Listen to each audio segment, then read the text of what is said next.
ఆర్మూర్లోని ప్రభుత్వ పాఠశాల పరిస్థితి దయనీయంగా ఉంది.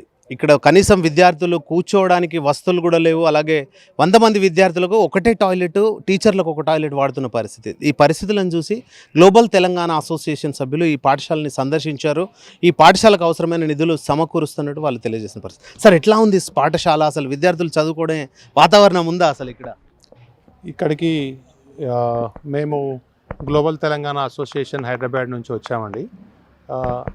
ఆర్మూర్లోని జిరాయత్ నగర్లోని ఎంపీపీ స్కూళ్ళు ఇది 1968లో ఎస్టాబ్లిష్ చేసిన స్కూల్ అని చెప్తున్నారు. ఒకప్పుడు 680 మంది స్టూడెంట్స్ ఉన్నారని చెప్తున్నారు. అటువంటిది ఈరోజు 150 మంది వస్తున్నారని చెప్తున్నారు టీచర్లు. 8 మంది టీచర్లు ఉన్నారు. 3 Urdu medium, 5 English medium teachers ఉన్నామని చెప్తున్నారు. వాళ్ళకి 2 రూములు ఉన్నాయి. ఆ 2 రూములలో ఒక్కొక్క రూమ్లో 3 తరగతుల పిల్లల్ని కూర్చోబెట్టేసి రన్ చేస్తున్నారు.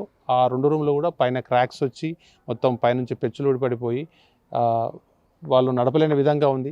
మిడ్ డే ఫుడ్ కూడా మధ్యాహ్న భోజన పథకం కింద కూడా వాళ్ళకి అమౌంట్స్ రావట్లేదు 4 months నుంచి అని ఆయా పాపం ఆమె తీసుకురాలేను, సరుకులు వండలేను, పెట్టలేని కంప్లైంట్ చేస్తుంది. టాయిలెట్స్ ఏమో ఒక్కటే ఉంది, అది కూడా దారుణంగా ఉంది. సో మేము మా ఆర్గనైజేషన్ నుంచి గ్లోబల్ తెలంగాణ అసోసియేషన్ నుంచి వచ్చి ఈ స్కూల్ని చూసాము. ఇప్పుడు చూసి ఈ ఫెసిలిటీస్ అన్ని చాలా దారుణంగా ఉన్నాయి. గత ప్రభుత్వం అంతా ఎంతసేపు ప్రైవేట్ స్కూళ్లను ప్రోత్సహిస్తూ ప్రభుత్వ పాఠశాలల పట్ల నిర్లక్ష్య వైఖరి వహించింది అనడానికి ఇది తార్కాణం. 1968 స్కూలు, ఇందులో ఎంతో గొప్ప మంది చదువుకొని ఉండొచ్చు, ఎంతో గొప్ప స్థానాల్లోకి వెళ్ళి ఉండొచ్చు. 600-700 మంది పిల్లల స్కూల్ ఇవాళ 140-150 మందికి వచ్చింది. కూర్చోవడానికి లేదు, పైనుంచి రాళ్ళు పడుతున్నాయి. ఈ నిర్లక్ష్యం ఇలాగే అయితే ఈ స్కూల్స్ అన్నీ చనిపోతాయి. ఈ ప్రైవేట్ స్కూల్ అన్నీ ఓపెన్ అయిపోయి గవర్నమెంట్ స్కూల్స్ ఓపెన్. పేద పిల్లలకైతే గవర్నమెంట్ స్కూల్సే ఆధారం. వాటిని నిలబెట్టుకుంటేనే పేదవాళ్ళకి మనం విద్యను అందించగలుగుతాము. అందులో భాగంగా మేము శాంపుల్ సర్వే లాగా తీసుకొని ఇక్కడికి వచ్చి ఆర్మూర్కి ఎమ్మెల్యే రాకేష్ రెడ్డి గారు ఈరోజు కలిశారు. వారితో కలిసి వారు ఒక స్కూల్ని ఆల్రెడీ టేకప్ చేసి ఆ స్కూల్ని ఆల్రౌండ్ మోడల్ స్కూల్గా గ్రంథాలయము అండ్ కిచెన్ రూము, తర్వాత లేడీస్ టాయిలెట్స్ యుద్ధ ప్రాతిపదికన కట్టిస్తున్నారు.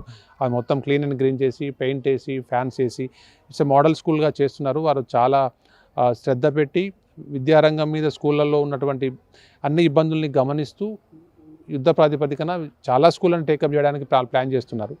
సో దాన్ని ఇన్స్పిరేషన్గా తీసుకున్నాం మేము కూడా. ఇక్కడ నిర్మలు అండ్ ఆర్మూరు అండ్ మిగతా కన్స్టిట్యూన్సీలో కూడా ఒక్కొక్క కన్స్టిట్యూషన్ నుంచి 2 స్కూళ్ళను లేదా ఒక్కొక్క స్కూల్ని ప్రాథమికంగా మేము తీసుకొని మేము సర్వే చేసి ఈరోజు వెళ్ళి ఏమేమి కావాలి, ఫస్ట్ వీళ్ళకి కావాల్సింది స్కూల్లో మాకు చెప్పింది టాయిలెట్స్ కావాలన్నారు. ఈ 4 స్కూల్ ఏదైతే 4 రూమ్స్ ఉన్నాయో ఇందులో ఫ్యాన్స్ లేవు, పెయింట్స్ లేవు, బ్లాక్ బోర్డ్స్ లేవు అండ్ ఫ్లోరింగ్ లేదు. ఇవన్నీ చేపించి ఇక్కడ టాయిలెట్స్ అండ్ మొత్తం స్కూల్కి పెయింటింగు అండ్ కిచెన్ రూమ్కి కూడా చేస్తాము. ఇవి ప్రాథమికంగా ఇక్కడ ఉన్న అంశాలు.